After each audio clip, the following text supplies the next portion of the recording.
Dalam bahaya dan jerat terancam jiwaku.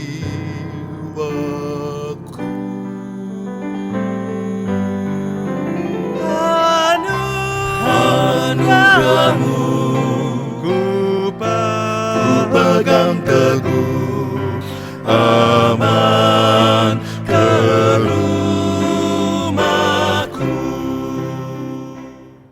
Halo, Shalom. Salam sejahtera buat kita semua, khususnya buat sahabat-sahabat yang ada di zona waktu Indonesia. Selamat malam dan selamat bersiap-siap untuk beristirahat.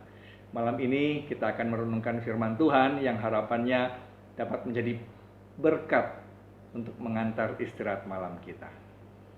Firman Tuhan malam hari ini terdapat dalam Mazmur yang pertama, ayat yang pertama.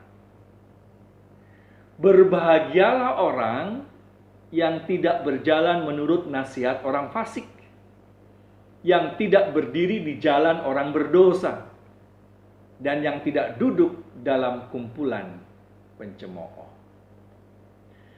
Ayat ini adalah bagian pembuka sebuah puisi dari pemazmur yang berakhir di ayat 6. Dan Mazmur 1 ayat 1 sampai 6 ini dikenal sebagai puisi didaktik.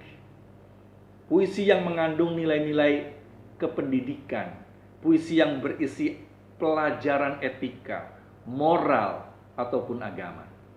Kita tahu ada macam-macam jenis puisi, bukan? Puisi naratif, puisi lirik, puisi epik, puisi dramatik adalah puisi yang menggambarkan perilaku seseorang. Puisi satirik adalah puisi yang berisi sindiran atau kritikan untuk hal-hal yang berbau sosial politik. Ada juga puisi elegi, merupakan jenis puisi yang berisi ratapan atau kesedihan. Tidak jarang oleh para pujangga atau oleh para pengarangnya, puisi ini bukan hanya dibacakan, namun juga bahkan dinyanyikan atau dibuatkan menjadi lagu dengan nada yang merdu. Dan tidak heran puisi-puisi ini kemudian disebut sebagai kidung atau mazmur atau lagu. Semalam, tepatnya tanggal 8 April 2020, Indonesia dikejutkan oleh wafatnya seorang pujangga lagu, atau mungkin lebih tepatnya komposer lagu, Glenn Fredly Latuihamalu.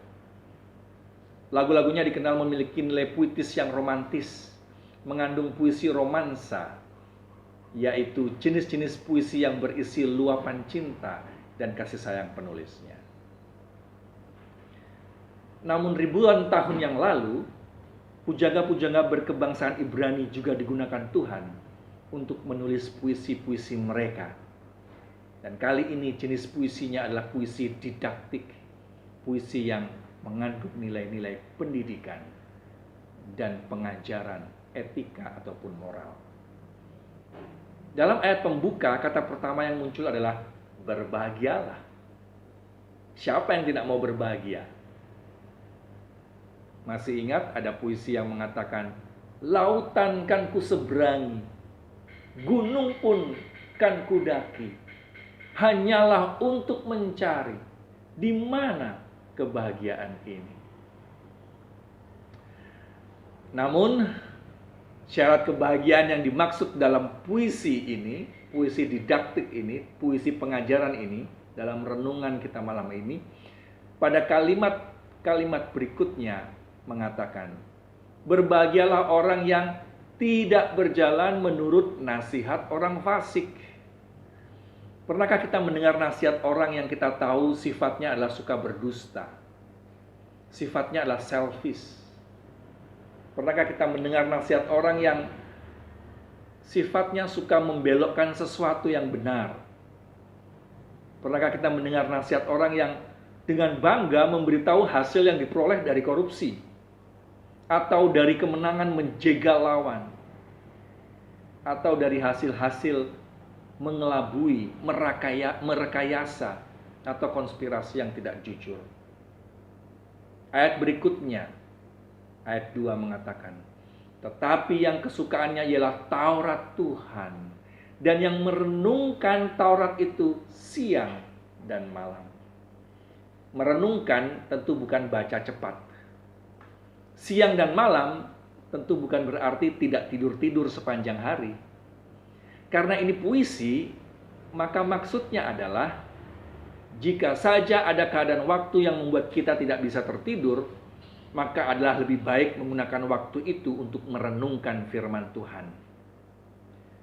There is no better way to fill the hours of a sleepless night than by meditating on God's word.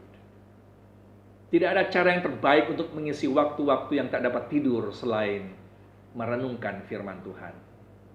Sebab bagi mereka yang merenungkan firman Tuhan, ayat 3 menuliskan, ia seperti pohon yang ditanam di tepi aliran air, yang menghasilkan buahnya pada musimnya, dan yang tidak layu daunnya.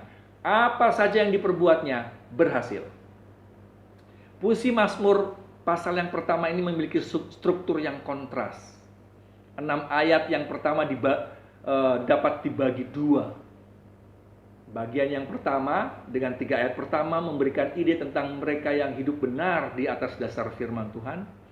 Dan bagian yang kedua adalah 3 ayat berikutnya memberikan gambaran kata-kata bagi mereka yang hidup sebagai orang fasik, tidak sejalan dengan firman Tuhan. Ayat 4, bukan demikian orang fasik.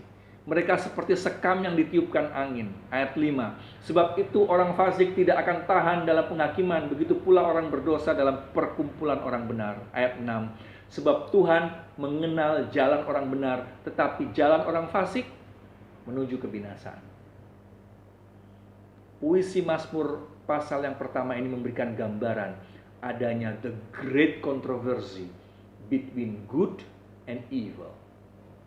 Mereka yang hidup menurut jalan orang fasik akan menuju kebinasaan.